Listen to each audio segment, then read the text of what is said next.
Halo,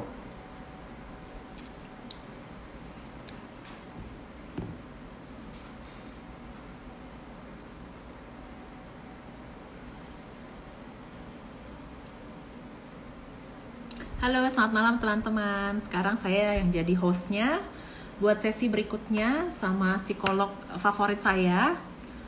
Akhirnya bisa join bareng. Hai Becky.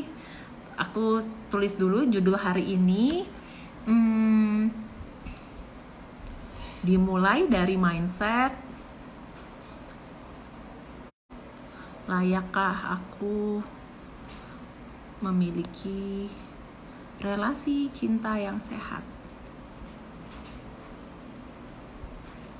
dengan Rebecca Pinaima, psikolog klinis dewasa dan psikolog relasi.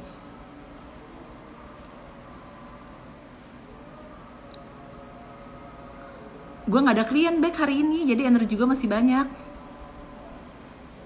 Oke.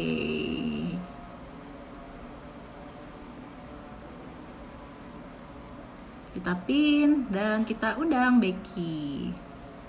Oke.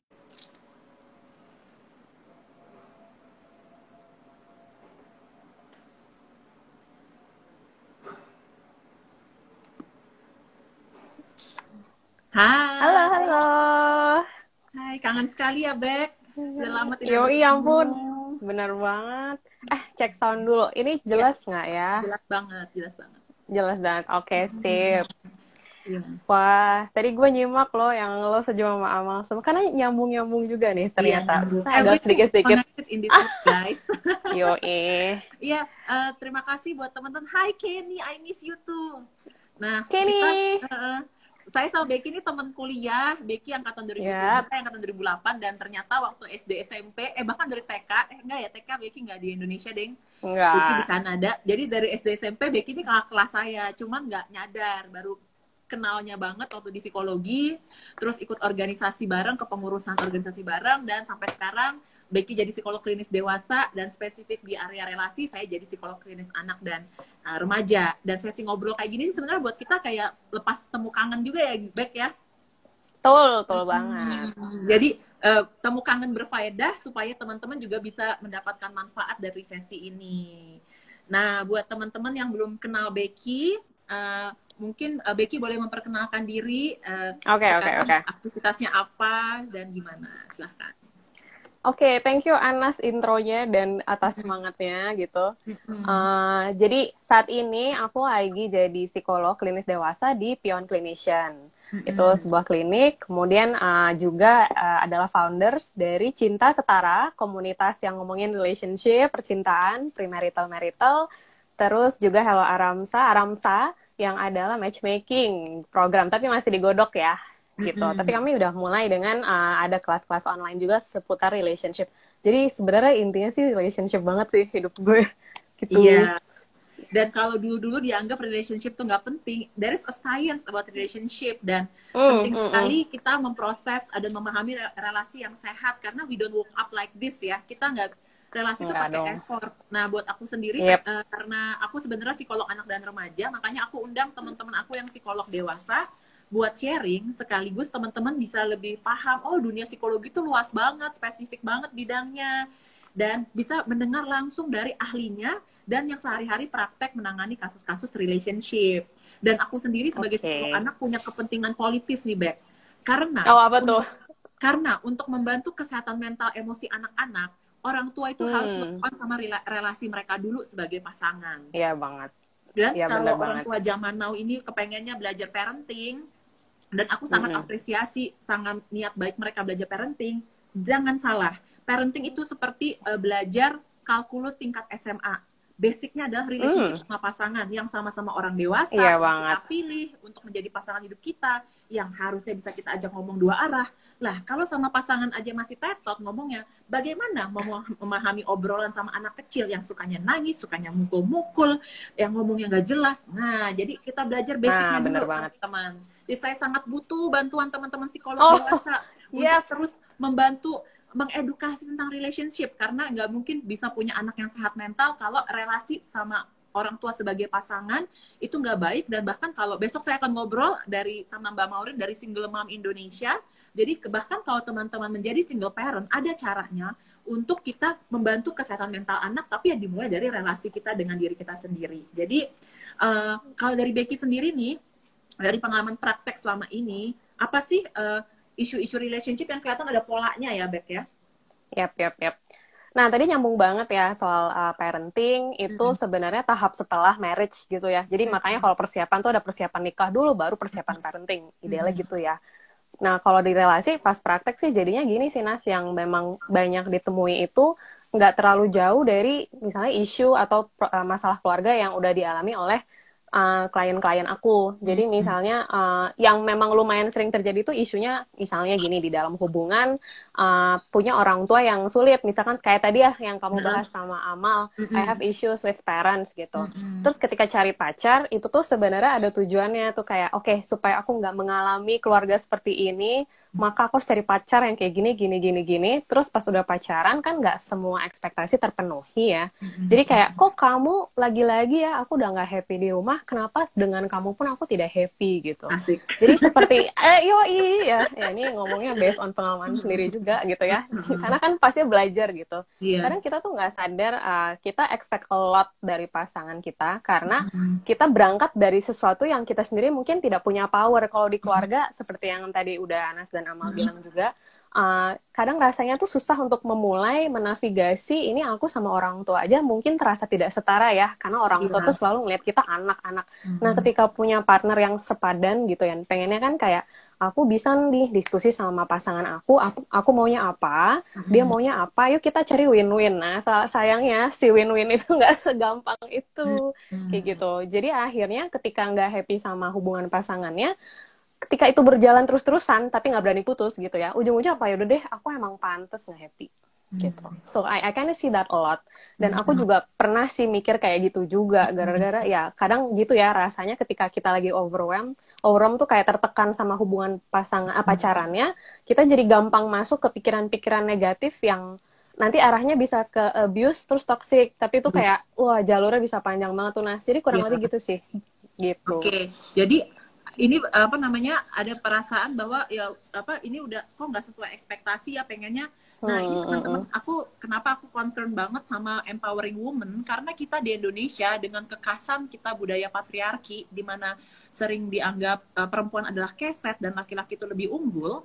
Dari kecil itu kita tuh dikasih mimpi-mimpi soal one day my prince will come. Oh ya. And mimpi happily ever after marriage. Kamu nggak tahu kan, habis itu dia susah buka baju si Cinderella kan. Nah, itu pernah dibahas sama Jesot tuh ya. Iya benar. Terus bahwa anak-anak perempuan itu dari tema-tema permainannya, dan aku sebagai psikolog anak melihat tema-tema permainan perempuan itu adalah menjadi bride, menjadi princess. Jadi cita-citanya menikah gitu ya. Cita menikah, cita-cita jadi istri, jadi ibu. Mohon maaf nih, emang laki-laki pernah waktu kecil main dia pengen jadi bapak, pengen gendong-gendong anak? Nggak banyak. Yang ada, saya pengen jadi nggak banyak, ada sih. Jadi dokter. Jadi perempuan itu yang keren gitu. Udah diindoktrinasi bahwa relationship ini tuh goal kamu nih buat hidup gitu. Jadi perempuan tuh will do everything kayak Ninja Hattori yang mendaki gunung lewati lembah buat relationship, bahkan kadang buat relationship yang sampah ya, Bek ya. Iya banget sih. Iya tahu banget, karena kayak ibaratnya relasi itu kan salah satu pilar penting di hidup ya manusia gitu. Tapi sebenarnya kalau kita nggak punya pilar lain gitu ya, jadinya kita kayak hidupku berputar di relasiku gitu. Jadi kalau itu lagi hancur, falling apart, our life fall apart juga, rasanya gitu. Makanya itulah yang jadinya kayak kenapa sih jadi drama banget, dangdut banget gitu. Padahal sebenarnya kalau mau belajar untuk sama-sama ngerti menjalani relasi itu gimana sih, kan ada skillnya ya. Itu bukan sesuatu yang sebaiknya kita kayak take for granted, comot aja orang tua aku dulu kayak gimana menjalani relasi, jadi aku juga gini gitu. Atau misalkan sama pasangan pun jatuhnya kayak coba-coba aja, yaudah kita sukanya apa, tapi nggak pernah ada evaluasi misalnya. Itu yang biasanya jadi membuat kita berpikir kalau sesuatu terjadi yang buruk gitu pada relasi kita, it's because we deserve it. Ya, kita memang kayaknya layak deh untuk ada di sini karena kita payah gitu ngejalanin relasinya. Padahal kalau mau belajar bisa loh Bambang gitu. Dan aku sebagai psikolog anak pengen sharing bahwa anak-anak perempuan ini dari kecil, dan mungkin dari pengalaman pribadi kita ya, Bek, kayak sering banget kita nih kalau lagi belanja, lagi ikut ibu ke supermarket, kita inget ya beli ini buat papa, beli ini buat adik, terus kayak kasih ini buat oma, opa. Jadi kita tuh biasa dari kecil dibiasakan mengingat orang lain dan mengutamakan kebahagiaan kita. Ngomong nurture. Di atas kebahagiaan, mengutamakan kebahagiaan orang lain di atas kebahagiaan kita. Makanya kita itu cenderung nggak begitu aware ya, radarnya nggak gitu nyala soal toxic atau abusive relationship. Nganggapnya, ibu saya yang paling bangun pagi paling pagi, bangun tidur paling malam, di rumah orang saya bisa ngangkang kaki, ibu saya yang kerjain semua, kayaknya nggak apa-apa deh gitu. Padahal nggak harus kayak gitu, dan tiap orang boleh kok merencanakan hidupnya sendiri gitu. Kayak tadi aku dengerin aku baca Instagramnya Mbak Kalis Mardiasi, seorang perempuan muslim yang sering bicara juga soal kesetaraan gender. Nah, termasuk pembagian uang di dalam pernikahan ya, bahwa mungkin ada orang yang merasa cocok kalau uangnya suami, uang istri aja, tapi di pernikahannya Mbak Kalis yang dia bikin sendiri, yang dia desain, yaitu uang bersama. Nah, itu kan teman-teman, you can make your own design, mau relasi yang kayak gimana. Dan relasi nggak ada pekam. Iya, yang penting banget yang tadi Becky bilang, bukan cuman aku nggak mau relasi kayak orang tuaku, tapi yang kayak gimana, yang spesifik yang teman-teman butuhkan itu kayak gimana, itu yang perlu kita bikin dulu. Mau bikin rumah aja, bikin desain, ya masa mau masuk relasi merem tutup mata aja sih, Say, gitu. Iya banget. Iya, jadi kayak mau menanggapi yang Anas bilang juga sih, kalau misalkan ya itu soal culture juga sih, dan memang agak sensitif ya. Kayak kadang ada orang-orang yang ketika datang ke sesi konseling aku itu mindsetnya itu kan udah sesuatu yang common ya, udah budayanya kok kalau misalkan perempuan melayani dan lain-lain gitu. Dan kadang itu jadi gampang buat dapet judgement ketika misalkan kita mau buat yang customize hubungan kita tuh kayak gini karena it works for us gitu. Yes. Nah, terus ketika kita mau coba membawa si custom relationship itu ke masyarakat, terus ada dong yang kayak masa gini, terus kita jadi kayak yang masa kita gini. Jadi kadang gampang juga ya goyah. Iya, karena kayak kenapa kita nggak sama kayak puluhan pasangan di luar sana sih gitu. Aku juga sering mendapati kayak gitu, karena ya ketika mau bikin sesuatu yang works for both of you memang butuh trial error, memang butuh dijalanin kayak gitu. Dan buat ngejalaninnya kan butuh betah dulu ya sama pacarnya gitu. Jadi skill relasi juga termasuk skill untuk bisa langgeng di relasinya, tapi tetap merasa kita nggak kehilangan diri sendiri. Jadi kita ibaratnya we're not really different kok, we're still the same person, maksudnya gitu. Dan memang kalau di hubungan, bener nggak sih, Bek, kita memang harus menjalani balance ya, antara menjalani hidup kita sebagai individu dan sebagai pasangan. Maka mungkin caranya ada yang udah nanya skill untuk menjalani relasi sebelum aku kasih lagi. Tapi penting nih teman-teman, bahkan dalam hubungan pertemanan nih, kayak hubungan pertemanan saya, Becky dan Amal, ada masa dimana kita ngobrol hanya untuk pertumbuhan kita sebagai pribadi.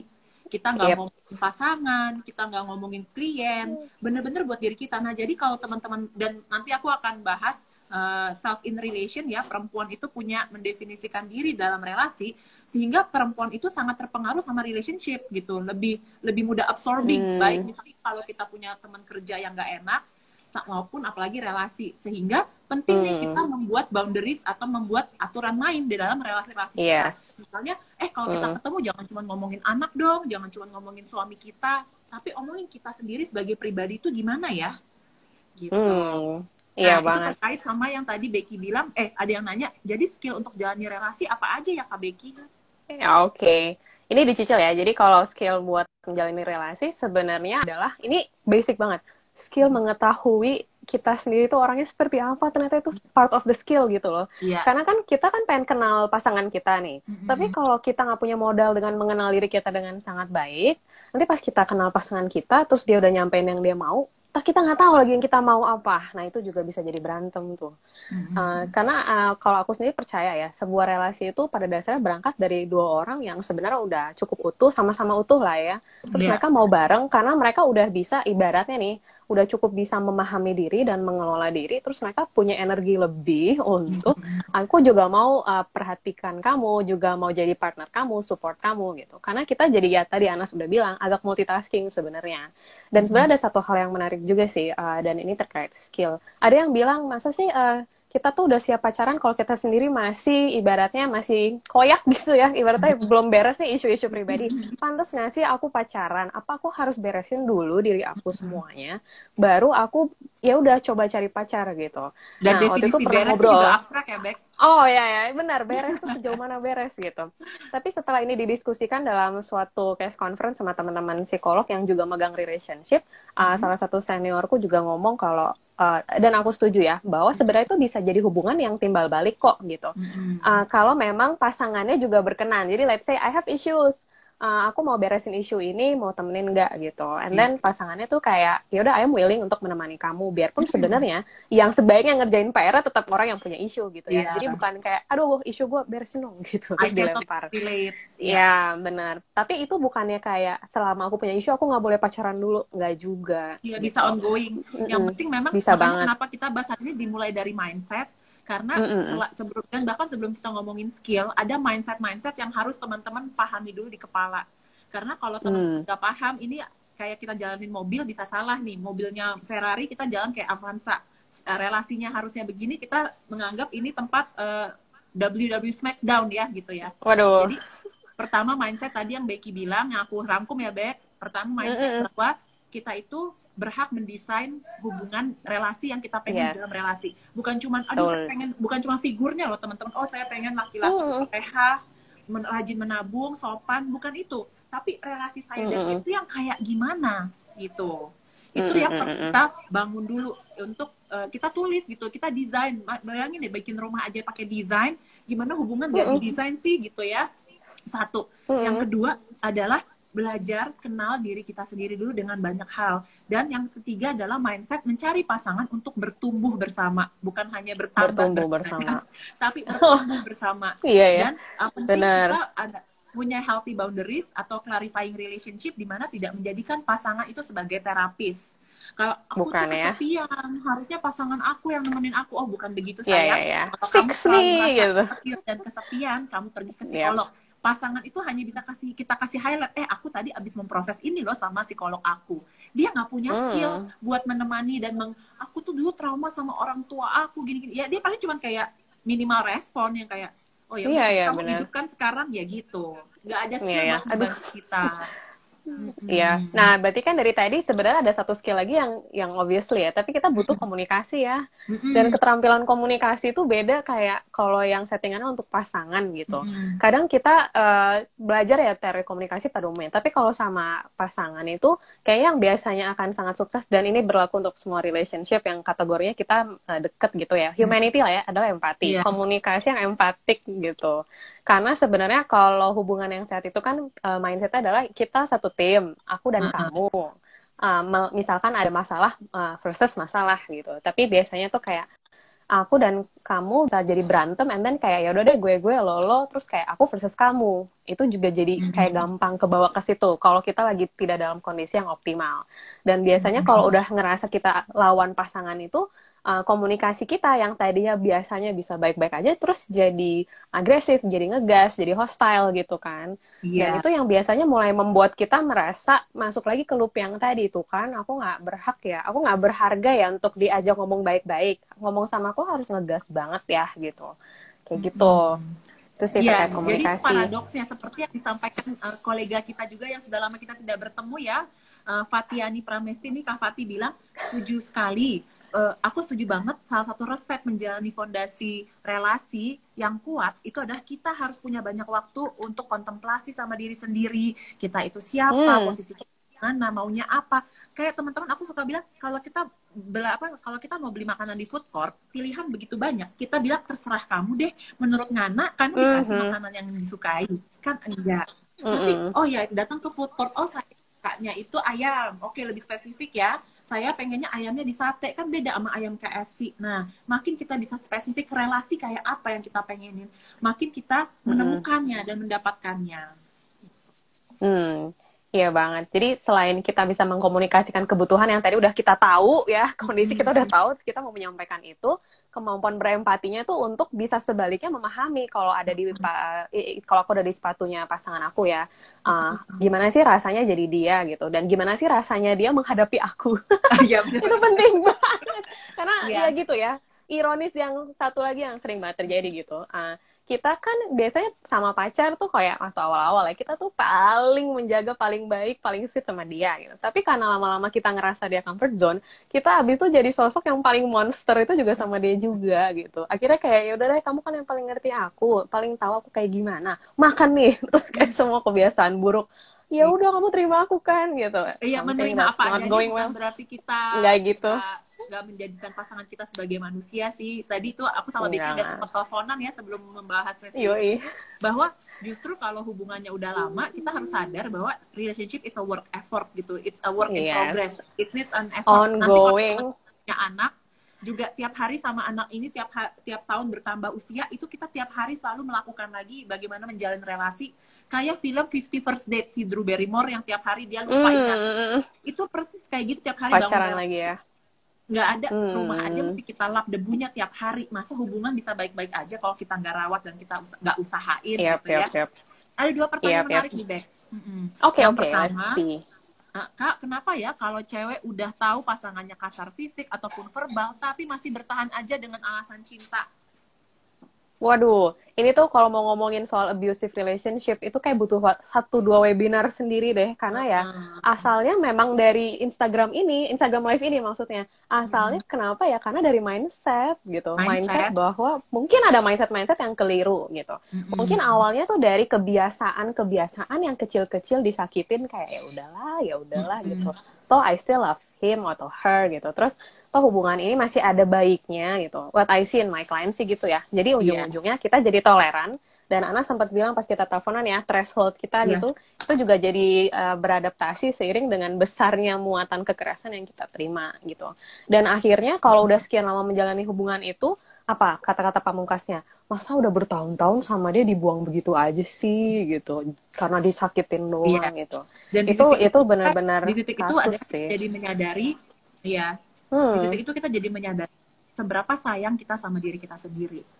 Kalau teman-teman bertahan di hubungan yang abusive atau temannya bertahan, ya kita bisa kira-kira lah seberapa sih keinginan dia menyelamatkan dirinya atau menyayangi dirinya sendiri gitu. Dan kalau itu terjadi di dekat kita, ya kita sedih. Tapi kalau itu bukan diri kita, kita juga nggak punya kuasa, teman-teman. Becky ini orang yang paling memberikan saya mindset awal tentang membantu orang lain ya. Apalagi kalau ngeliat teman kita di abusive relationship, mungkin kita gemes ya teman-teman ya Bek ya. Ya banget.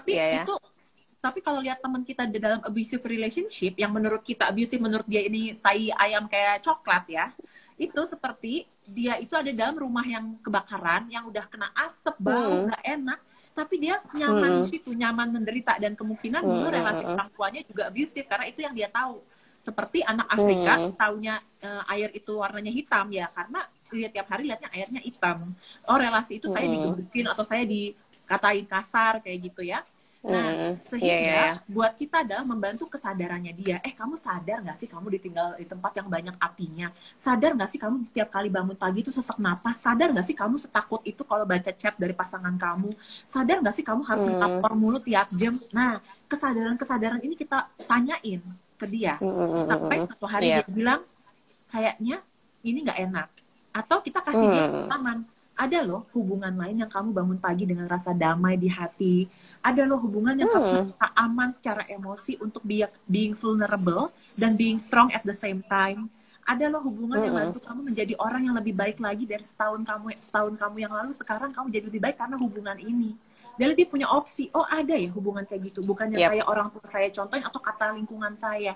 Nah, ketika dia, aku mau dong caranya keluar dari rumah ini gimana, baru kita ajarin teknik-tekniknya ya Bek ya. Kita nggak bisa pindahin dia, udah kamu putusin aja. Itu kan yang aku sempat posting kemarin, ada fase sakau abis putus. Apapun hubungannya, mau sesampah apapun ada fase sakau. Nah, kalau dia membuat keputusan itu bukan karena dia sendiri yang mau, kita yang disalahin. Bek, gue jadi begini nih gara-gara lu. Salah lu nih gue jadi begini. Nah, kita tidak memberdayakan, kita tidak empowering orang, tidak memanusiakan manusia kalau seperti itu. Mau ditambahin, Bek? Iya. Nah, makanya kadang pertanyaan yang suka aku terima juga kalau lagi konseling tuh kayak, should I leave him or her gitu? Ini when to know when to know ini udah kelewatan sih sebenarnya, karena aku kayak kadang berasa ya udahlah, tapi semua orang di sekitarku bilang putusin kayak gitu. Biasanya awalnya dari gitu yang dikasih ke psikolog tuh gejalanya dulu gitu. Terus pas mau ditarik ke understanding, biasa salah satu activity ya, salah satu kegiatan yang bisa aku lakukan di sesi itu kayak, ya udah yuk kita pikirin pertama, ada nggak sih ekspektasi kamu soal relationship yang sehat, atau yang nggak usah terlalu sehat happy banget ya, yang normal, yang oke, yang wajar gitu. Itu kayak wajar, ya karena kan dia minus gitu kan. Iya. Dia minus, kita taruh dia di 0 dulu deh, jangan langsung plus banget gitu. Mungkin agak jauh gitu ya. Abis itu ya dikembalikan ke value gitu. Sebenarnya apa sih yang selama kamu hidup sekian tahun itu adalah hal-hal yang kamu anggap matter, bermakna gitu. Dan kamu kepingin membawa makna seperti apa sih di relasi kamu sama pasangan. Jangan mikirin pasangan kamu sekarang deh. Jadi di luar hubungan kamu sama pasangan kamu pengennya relasi yang bisa memberikan value-value apa aja gitu.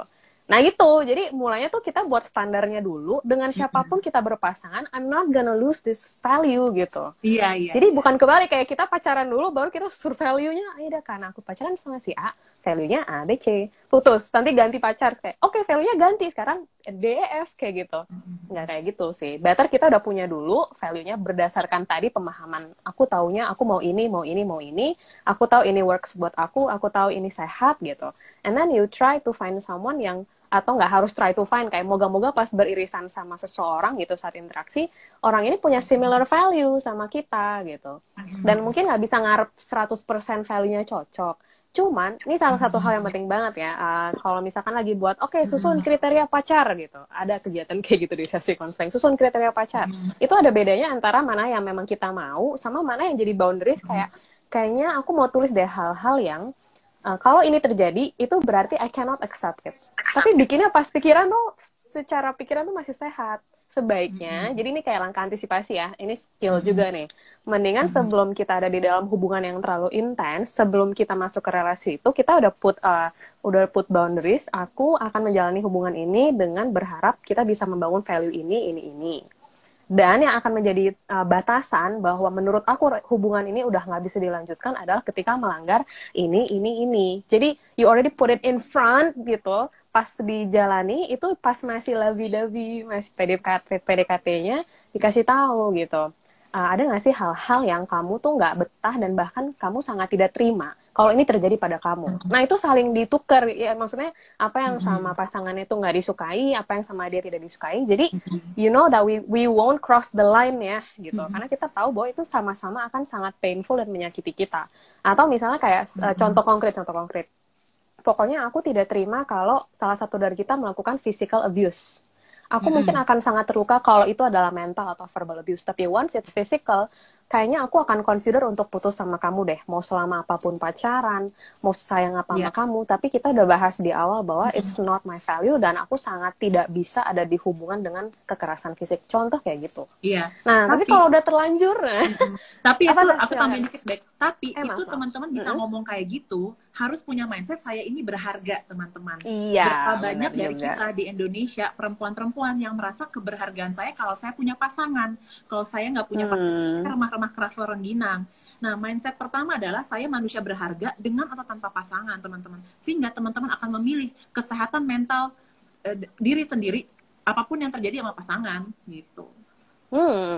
Nah itu menarik, Nas, kita bisa mundur ke kalau gitu sebelum cari pasangannya deh, tentang diri sendiri dulu gitu kan. Apa sih yang bisa kita lakukan supaya kita tuh bisa tahu apa yang kita mau, apa yang jadi value yang tadi. Jadi kayak satu langkah sebelum itu gitu. Oke. Kalau dari Ana sendiri gimana? Ada nggak hal-hal yang kamu biasa lakukan untuk checking itu? Checking value atau? Iya, aku merasa aku sangat meluangkan waktu untuk aku mengenal diri aku, baik lewat sesi konseling maupun menulis jurnal. Bukan karena aku jadi psikolog, cuman aku bener-bener gak kepengen ngulang pattern relationship yang gak sehat yang aku lihat dari aku kecil. Jadi aku menyadari bahwa aku tahu, aku mulai, ya dulu pelajaran mengenal value juga meraba ya, trial and error ya. Yang pasti aku merasa aku butuh punya pasangan yang kalau aku speak up kayak gini, dia mau dengerin. Itu penting banget. Bener.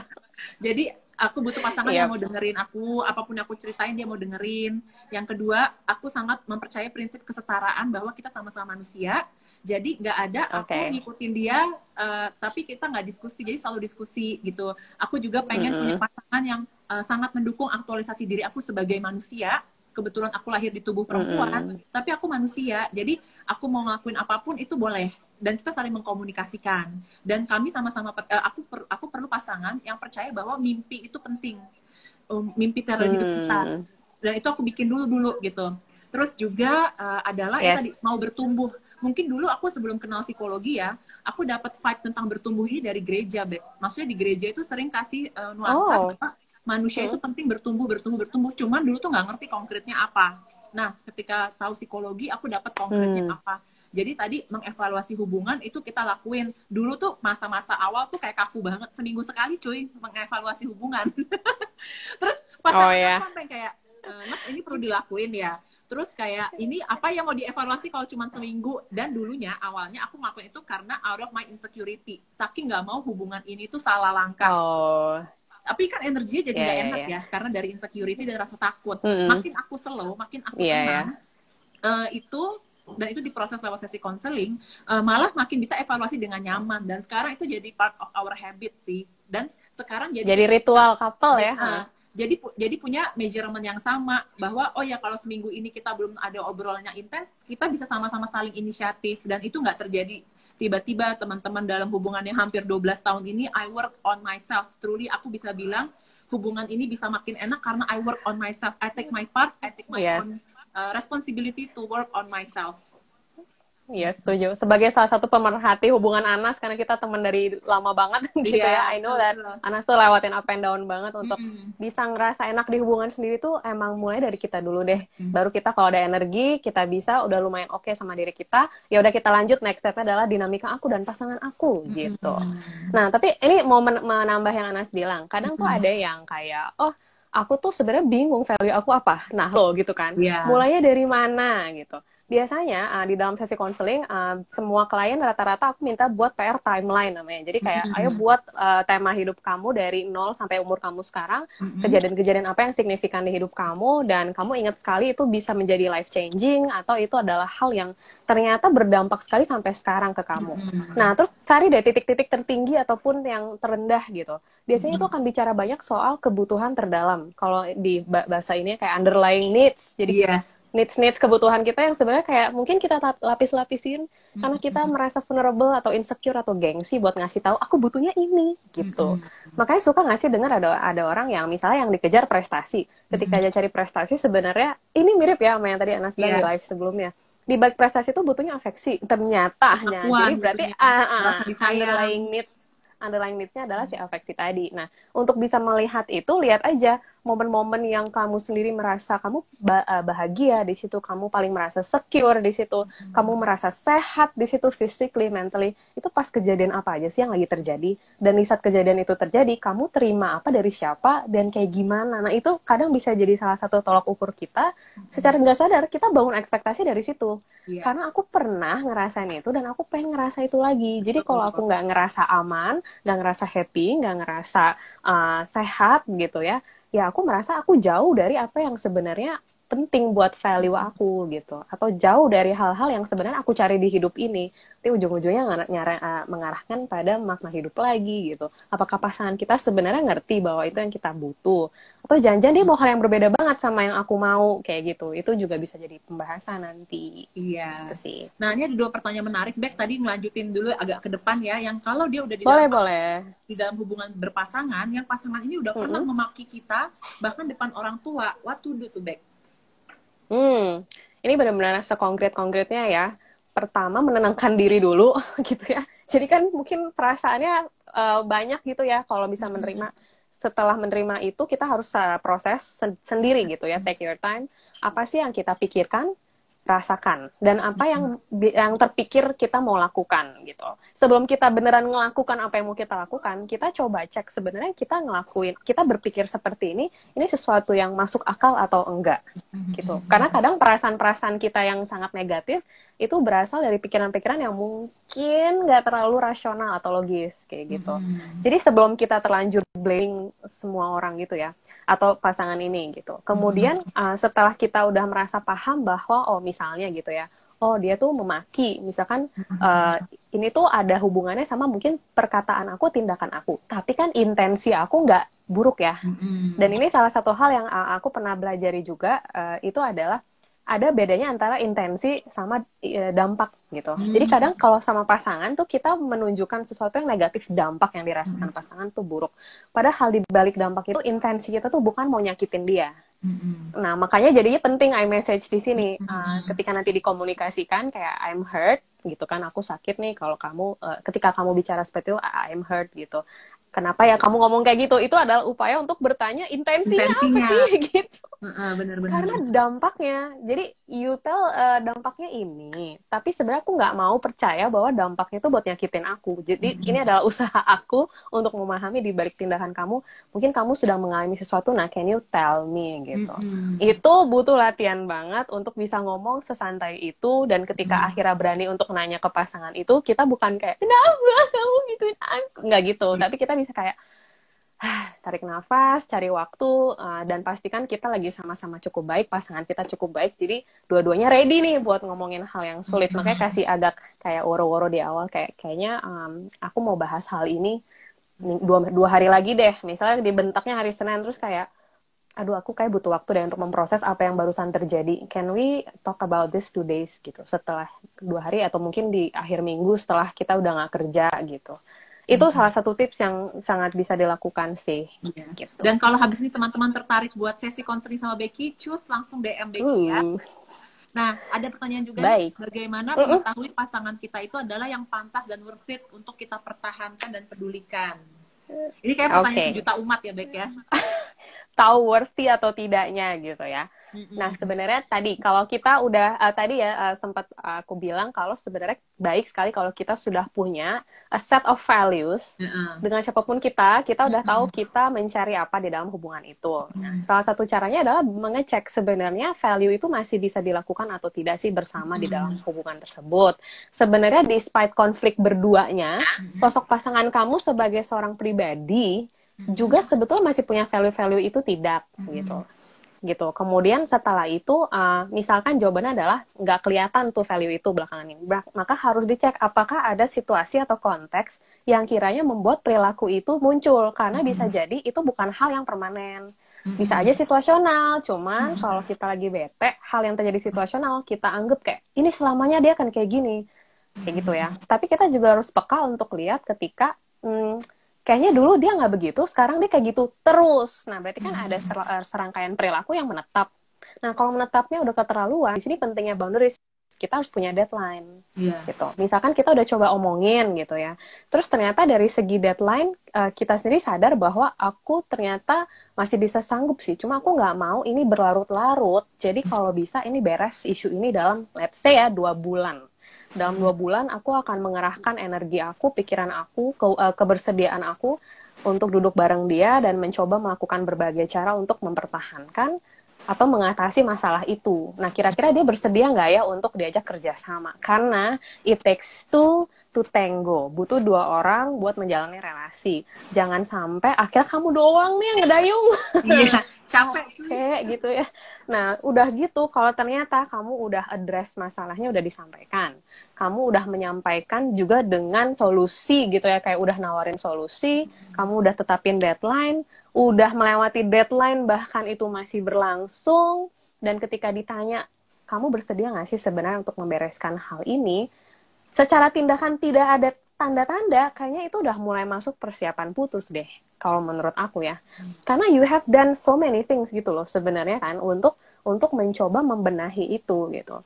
Tapi buat beberapa orang, kadang kejadian-kejadian yang buat kita bertanya kenapa sih dia kayak gini sama aku, itu adalah momen yang baik untuk kita pause, kita mundur selangkah, kita yang bebenah diri gitu. Jadi nggak selalu tangannya nunjuk pasangan ya kayak, lo kenapa begini? Tapi kayak, sebentar, kenapa aku merasa sangat hurt ya? Kenapa aku merasa di titik ini tuh sangat tidak bisa aku terima ya, pasangan aku melakukan ini gitu.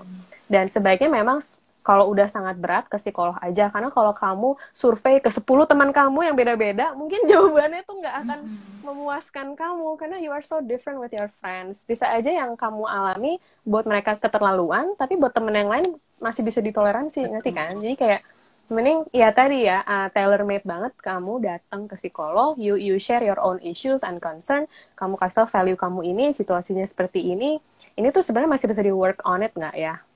Karena sebenarnya separah-parahnya hubungannya, apalagi kalau hubungannya sebenarnya masih pacaran, orang tuh punya option, mereka masih mau work it out ya, tergantung dia mau investasi berapa banyak waktu dan tenaga dan darah dan air mata di sana, atau ya kan belum nikah, you have the right untuk putus loh, ya kan? Kayak beda loh sama kalau struggle-nya adalah di dalam hubungan yang sudah menikah. Tentu layernya nggak bisa lah saraninnya tuh soalnya udah cerai aja gitu. Nggak gitu, nggak gitu. Semoga menjawab. Dan aku mau nambahin dikit ya. Jadi boleh nah, silakan. Ya, jadi teman-teman bisa kebayang ya, konseling sama psikolog tuh sesistematis itu, tidak seperti ngobrol sama teman dibilang ya udah sabar aja ya gitu. Yang aku juga sis gitu. Aku juga mau tambahin dikit bahwa dari perspektif perkembangan anak sampai remaja, tadi mengenali value itu sebenarnya bagian yang penting. Kalau teman-teman sekolahnya di sekolah bagus atau lingkungan keluarganya paham, ini tuh udah diobrolin dari umur 5 SD. Mana value keluarga kita, mana value kamu, mana value kita.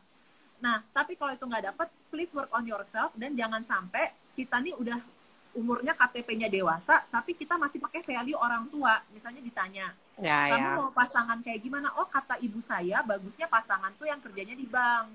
Oh, kata bapak saya, bagusnya pasangan itu tuh yang punya tanah, warisan tanah. Nah, mohon maaf, yang nikah, yang ngejalanin hidup sehari-hari, bapak ibu Anda atau Anda sendiri. Atau Anda, ya. Iya, jadi proses kita menjadi dewasa bukan hanya bisa mencari uang sendiri loh teman-teman, tapi menjadi dewasa secara psikologis adalah kita mempunyai nilai-nilai value kita sendiri, hasil kita membuat kesimpulan dari value keluarga kita. Because we are not our mother, because we are not our father, we are our own self. Saya ini Anas, saya bukan ayah saya anak-anak, value-nya apa ya? Itu yang kita perlu cari tahu.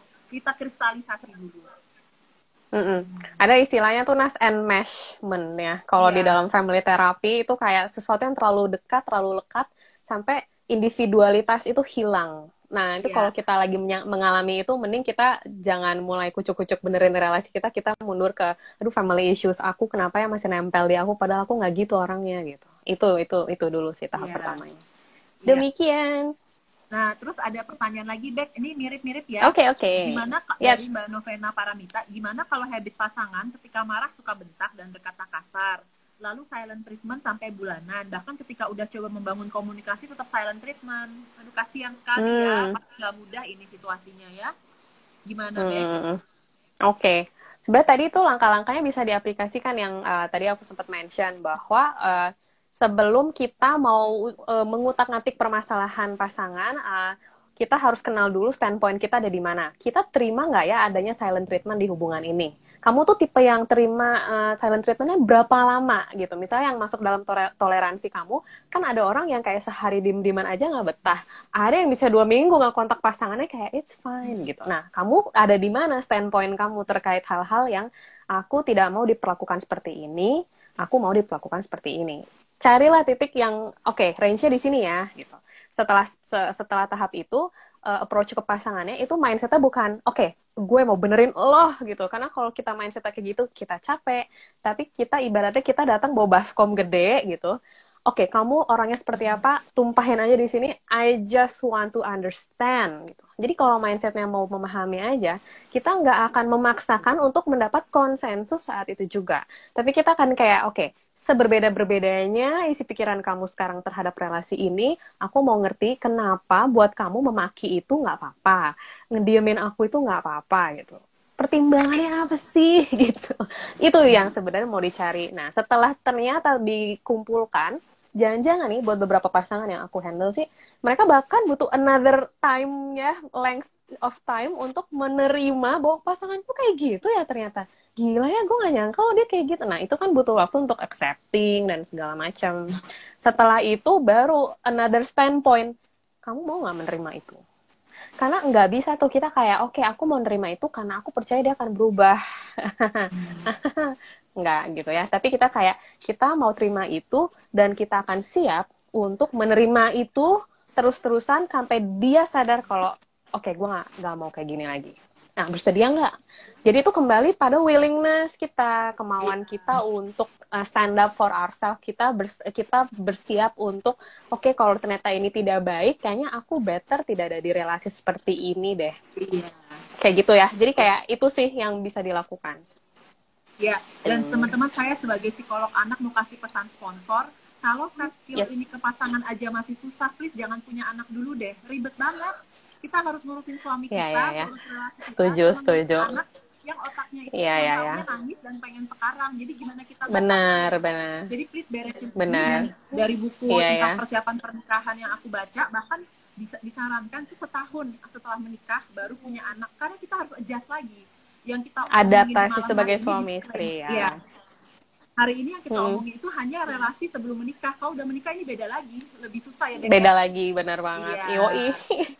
Benar banget. Jadi kayak bayangin ya kalau misalkan kita berusaha untuk punya hubungan dan komunikasinya deh yang setara sama pasangan aja nggak bisa. Takutnya nanti kita sama anak demanding. Padahal mestinya kita yang lebih ngertiin misalnya gitu ya. Tapi jatuhnya kayak terus kayak apa sih mirroring gitu ya Nas ya. Kita jadi abuse juga ke anak. Iya. Nanti iya. Pelampiasan takutnya. Kita di abuse pasangan, kita nge-abuse anak gitu. Mau sampai kapan kita harus fokusin teman-teman. Nah, ini ada pernyataan dari Mbak Linael. Mbak Anas, di budaya timur, perempuan sering dinilai dari laki-laki yang ada di hidupnya. Contohnya si Amel pacar polisi, atau si Amel anaknya bapak di Rut PTX, padahal perempuan itu punya jati dirinya sendiri. Gimana Be kalau dari segi psikologi dewasa menanggapi ini? Oke. Sebenarnya kalau ngomongin culture gitu ya, itu penghayatan tiap orang akan sangat berbeda sih. Misalnya kalau ternyata mereka merasa fine-fine aja seperti itu, ya itu jangan diganggu-gugat ya, karena itu hidup dia ya. Kalau dia merasa nyaman ada di bawah, maksudnya label, mungkin seperti itu. Tapi kalau ternyata kamu yang nggak nyaman kayak gitu ya, kamu make sure aja supaya kamu tidak misalkan berpasangan dengan orang yang akan menjudge, ya ini cewek gue kan mau sama gue karena gue punya harta ini, jabatan ini. Ya, jangan cari pasangan yang kayak gitu. Tapi I believe that, ya for some people it works di negara ini gitu. Jadi menurut aku kadang kita tuh jangan terlalu meresahkan hal-hal yang itu di luar kontrol. Itu di luar kontrol kita. Percaya deh kayak, iya, it's not us. Ya udah kita paham itu bukan kita. Ya kita lebih lihat ke dalam diri aja gitu. Oke, kalau gitu aku pengennya lagi-lagi customize ya. Aku pengen hubungan kita tuh punya value ini. Mau di luar kayak apapun juga, it's their business. Percaya deh, begitu kita nggak terlalu masukin urusan orang lain ke hidup kita pribadi, kita nggak akan terlalu stres gitu. Karena kita navigasi hidup kita aja agak susah ya, kadang nggak beres-beres. Masa kita ngurusin orang lain sih gitu, come on. Jadi ya, yuk kita energi kita yang tersisa kita pakai untuk fokus ke internal aja gitu. Sama orang-orang yang memang masih dalam circle of influence. Masih ada dalam circle of influence kita aja yang coba kita benahi gitu. Jadi kalau kita bisa luangin waktu buat gibah-gibah urusan orang lain, mendingan dipakai buat tadi. Kita tuh value-nya apa yang penting, mana yang menjadi hal penting di hubungan, mana yang bisa saya tolerir seberapa lama. Itu pakai energi loh ngerjain sesuatu. Sangat ini ada benar. pertanyaan penting juga, Bek, dari Mbak Arisoma. Bagaimana kalau pasangan kita tidak merasa ada yang salah di hubungan? Ya, ini lumayan sering terjadi dan biasanya yang kayak gitu biasanya di klien yang aku tangani adalah yang cowok gitu. Tapi lagi-lagi sebenarnya itu bisa dibahas sih. Misalnya apa yang kamu rasakan ketika kejadian ini. Jadi kejadian ini buat si cewek misalnya gitu ya, dari kasus klien aku deh, ini tidak dirasa nyaman gitu. Kemudian dari si cowok itu kayak baik-baik aja ada hal seperti itu. Nah, akhirnya bisa dilakukan apa? Menyampaikan bahwa buat aku dampaknya kayak gini gitu. Jadi daripada drama langsung sampaikan aja sebenarnya aku nyampein ini ke kamu karena dampaknya buat aku tidak baik seperti ini. Nah, biasanya ada diskusi lanjutan tuh yang baik gitu. Kenapa kamu bisa punya dampak seperti itu? Emang cara kamu melihat kejadian ini seperti apa? Kadang malah jadi bisa mengklarifikasi gitu. Misalnya ada pasangan yang kayak aku tuh kalau misalkan hari kerja aku mau fokus ke kerja aja. Weekend aja yang buat kamu. Padahal cewek tuh ngarep kayak, ya tiap hari kali aku ada perhatiannya gitu. Kenapa cuma weekend sih gitu. Terus karena itu udah sesuatu yang dilakukan si cowok secara natural, akhirnya kayak, tuh kan kamu mengabaikan aku, kayak gitu. Nah, akhirnya harus disampaikan bahwa sebenarnya perasaan diabaikan itu tuh lahir dari mana aja, mungkin dia juga perlu sadari gitu. Karena dulu aku berangkat dari pengalaman tidak baik di mungkin hubungan sebelumnya, bahwa itu artinya memang tidak care gitu. Nah, jadi si cowok ini bisa menyampaikan, oh sebenarnya ketika aku misalkan ngebagi waktu kayak gitu, justru supaya pas weekend aku fokus banget sama kamu, karena aku udah tuang semuanya pas weekdays buat kerja. Itu kan bisa ya menjadi salah satu pertimbangan. Jadi sebenarnya lebih kayak debunking, bukan, kayak nge-breaking down si dramanya itu tuh jadi hal yang lebih kayak, oh di balik ini tuh ada ini, di balik ini tuh ada ini, kayak gitu. Supaya clear gitu, dan ekspektasinya tuh jadinya bukan hal yang kita harapkan aja, tapi bisa kita sampaikan dengan nyata, dan si pasangan tuh jadi tahu, oh kamu pingin aku setidaknya ngecek kamu misalnya di weekdays kayak gimana hari kamu kayak gitu. Kalau disampaikan dengan konkret ya, aku pingin deh kamu sesekali cek gitu. Ya jangan ngarep yang abstrak-abstrak gitu lah, mendingan langsung to the point aja, kayak aku maunya kita tuh masih ada komunikasi lah kalau weekday gitu. Win-win ya di situ. Itu termasuk hal konkret yang aku omongin ke pasangan. Aku tuh pengennya weekdays ada sekali 2 kali di kontak, jadi kita juga jangan malu mengungkapkan kebutuhan ya, Bek ya. Nah itu kadang-kadang dia, cewek-cewek masih suka pakai gengsi berharap pasangannya tahu kode-kode. Mohon maaf ya, masa kamu gak tahu buat fokus buat kerjaan, jadi jangan nambahin beban mereka dengan kasih kode-kode yang gak jelas ya. Ngomongin aja kalau butuh sesuatu dengan cara yang tepat. Nah, aku dari cerita Becky dan pertanyaan teman-teman, aku jadi nangkep bahwa ada mindset nih teman-teman, di mana kita tuh mindsetnya adalah bersama pasangan, kita mau bertumbuh bersama dan saling memahami, bukan mindset mengubah pasangan. Kayak gini aja, emang teman-teman mau tiba-tiba disuruh merubah diri? Nggak mau, tapi kan pengennya dipahamin. Kalau mindset kita adalah kita mau memahami pasangan, perubahan itu adalah hasil akhir ya, konsekuensi logis. Tapi kalau kita mindset, gue mau ubah nih orang, ini sama seperti ke anak-anak deh. Kalau kita ke anak, maunya ngubah dia, padahal sebelum diubah, kita harus paham dulu anak ini kebutuhannya apa, kenapa dia kayak gini. Ya, kita nggak akan match hubungannya. Dan jangan-jangan yang pertama-tama, mindset pertama adalah kenali dulu, pahami dulu diri kita sendiri. Ya nggak, Beb? Betul, bener banget. Iya, makanya kalau misalkan kita udah paham kita maunya apa, di situ kita bisa tahu mana area yang memang kita tuh bahkan ya dalam pertumbuhan hubungan, kadang kita udah nggak pengen hal-hal ini lagi loh.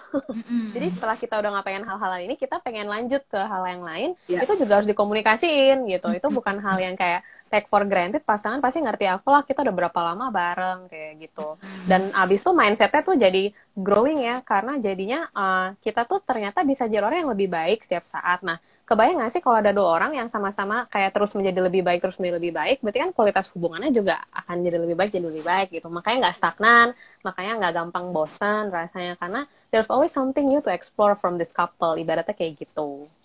Kayak gitu sih, Nas. Oke, 7 menit lagi nih. Iya, ini ada pertanyaan yang sudah memperbaiki kesalahan, tapi kita sendiri sulit untuk percaya lagi. Bagaimana memulai percaya lagi? Nah, ini pasti pertanyaan sejuta umat juga nih, Becky ya, buat ke Becky. Ya, aku pada akhirnya melihat yang lebih bicara banyak adalah tindakan gitu ya. Mungkin secara kata-kata ngomongnya oke, aku akan berubah gitu. To be honest, aku sendiri pun masih struggle kok untuk bisa konsisten bilang oke, aku mau berubah, dan itu nggak cuma di mulut, tapi by behavior pun mensupport omongan kita ya, kayak ada perubahan kecil-kecil lah. Makanya kadang buat beberapa couple, kalau di couples counseling gitu, perubahannya sampai dicatat sama psikolog. Oke, seminggu ke depan, Nona A akan melakukan apa gitu untuk bisa memperbaiki hubungan ini. Kalau Mas B mau melakukan apa? Jadi satu hal, tapi konsisten aja seminggu. Biasanya tuh hal yang kayak aneh karena didesain dengan sengaja gitu ya. Tapi kan sebenarnya bangun habit baru, karena kita tahu cara yang lama udah nggak kepake lagi, cara yang lama udah nggak ada efektivitasnya lagi. Ya kamu kalau mau hasil yang beda, jangan pakai cara yang sama terus dong. Do something different gitu. Dan itu berangkat dari solution focus therapy by the way. Yang selalu berpikir kalau setiap pasangan tuh pasti kalau mau mikir bareng, selalu ada kok solusi yang bisa mereka coba, explore, trial dan error lah katakan, untuk ketemu ibaratnya kayak dinamika terbaik hubungan kita tahun ini apa ya, bedanya sama tahun lalu apa ya gitu. Makanya relationship check up ya guys, setidaknya setahun sekali gitu ya. Oke, terus ada pertanyaan itu tadi apa masih sama ya, kalau dari Mas Hendry Chandra, kalau pasangan sudah sulit berkomunikasi dan kalau bicara menjadi ribut, apa yang harus dilakukan? Oke. Nah, sebenarnya kalau udah sangat-sangat, tadi kan cara-caranya udah disampaikan di atas ya. Nanti silakan ditonton lagi aja. Tapi ada juga nih salah satu cara pamungkas untuk bertanya ke pasangan. Kalau pasangan tuh kayak bebal banget sih, nggak bisa diajak kerja sama. Do you still want this relationship? Kenapa kamu masih mau ada di hubungan ini? Serius, mending tanya aja. Atau bisa bahkan tanya ke diri sendiri. Kamu sendiri masih mau ada di relasi ini? Tanya ke diri sendiri gitu. Kenapa dulu ada di relasi ini? Why did you even start to be in this relationship at the first place? Kayak gitu. Terus sekarang dilihat apakah keinginan dulu untuk berpasangan sama sekarang ketika masalahnya udah besar, itu masih sama nggak ya? Komitmennya masih sama, keinginan untuk tetap menyongsong masa depan barengnya masih sama atau enggak kayak gitu. Karena ya itu, kalau ternyata kita ngerasa udah nggak pengen ada di hubungan ini lagi, itu aja udah berat. Ibaratnya kalau niatnya nggak ada, semua usaha-usaha tadi tuh jadinya buat apa? Gitu sih. Kan ada orang yang kayak aku udah ngelakuin ini, tapi ya do you really want to be in this relationship? Jangan-jangan pertanyaannya mesti kayak gitu. Mau ya, kalau masih mau, despite perasaannya dendam, gondok, sakit hati, ya lakukan gitu. Behaviornya, tindakannya itu menunjukkan you're still willing to be in this relationship, to fix the relationship together gitu. Itu sih. Iya. Mana Nas, kalau menurut kamu gimana? Oke. Relationship check up di psikolog atau psikiater? Di psikolog ya, Bek ya? Oh, psikolog sih sebaiknya, di psikolog. Iya. Ada modul-modulnya. Aku mau bilang, Michelle Obama dan Barack Obama aja, mereka pergi loh ke marriage counselor. Kita siapa? Nggak coba cari bantuan. Kita ini punya mindset ya dari keluarga orang tua kita di Indonesia yang hidupnya habis zaman perang. Seakan-akan semua itu harus dilakukan sendiri. Jangan minta orang lain. Jangan cerita-cerita aib keluarga. Mindsetnya harus dirubah. Bahwa kalau kita nggak tahu, ya kita cari sama yang ahli. Kalau kita rasanya udah menderita, ya kita pengen tahu caranya lebih nggak menderita dan lebih enak tuh kayak gimana. Masa hubungan udah nggak enak kita paksa-paksain ya, Bek ya? Dan nggak cari bantuan. Iya ya, nggak apa-apa lah diskusi. Hitungannya kan ya kompensasi lah. Kita kan nggak ada mata kuliah relationship 101 dulu. Padahal misalkan ternyata it's everything, everyone does it gitu. Tapi ya untuk tahu skillnya lagi-lagi itu nggak cuma knowledge-nya, nggak cuma skill keterampilannya, tapi juga attitude ya, attitude. Yeah. Jadi kayak hal-hal seperti itu kadang belajarnya mesti dari orang yang emang mendalami relasi itu apa gitu. Ya nggak apa-apa juga kan. Sama kayak kalau kita pengen tahu financial planning yang ngobrol sama orang yang udah mendalami itu lebih cepat. Yes, gitu. Bener banget. Ya. Ada pertanyaan terakhir sebelum kita nutup dari Irma Risa. Kak, kalau kita terus menceritakan diri sendiri ke pasangan, itu bakal buat dia risih apa enggak sih? Tujuannya biar kita lebih terbuka. Lah, tanyanya ke pasangannya ya, jangan nanya sama kita. Iya. Soalnya ada couple yang emang semua hal aku harus tahu dari kamu ya, sedetail-detailnya gitu. Tapi ada pasangan yang pengen punya hidupnya yang I have my world, you have my world. Nanti kita ketemu, kita sharing dunia masing-masing. Nggak ada pakemnya ya. Maksudnya jangan pakai penggaris pasangan lain buat jadi penggaris kamu dan pasangan kamu. Beneran gitu ya. Jadi sebaiknya bahas aja kamu sendiri ekspektasinya apa, pasangan ekspektasinya apa, what works for us, what doesn't work for us. Tahun depan tanya hal yang sama, what works for us, what doesn't work for us. Itu kayak ongoing banget. Sesuatu yang nggak akan berhenti kita explore bareng gini. Harusnya sih kalau hubungan dilakukan seperti itu nggak akan terlalu merasa terlalu jenuh, terlalu burn out, dan terlalu muak sama pasangan sendiri. Moga-moga kayak gitu ya, gitu. Highlightnya apa, Bek? Thank you banget ya, Bek. Oh, oke. Iya. Baru sesi pertama aja teman-teman sampai banyak banget yang tanya dan mengikuti ini.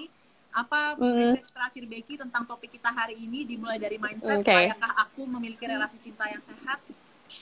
Oke, kalau mau menjawab pertanyaannya as it is, ya of course layak lah. Everyone deserve to be in a happy and healthy relationship.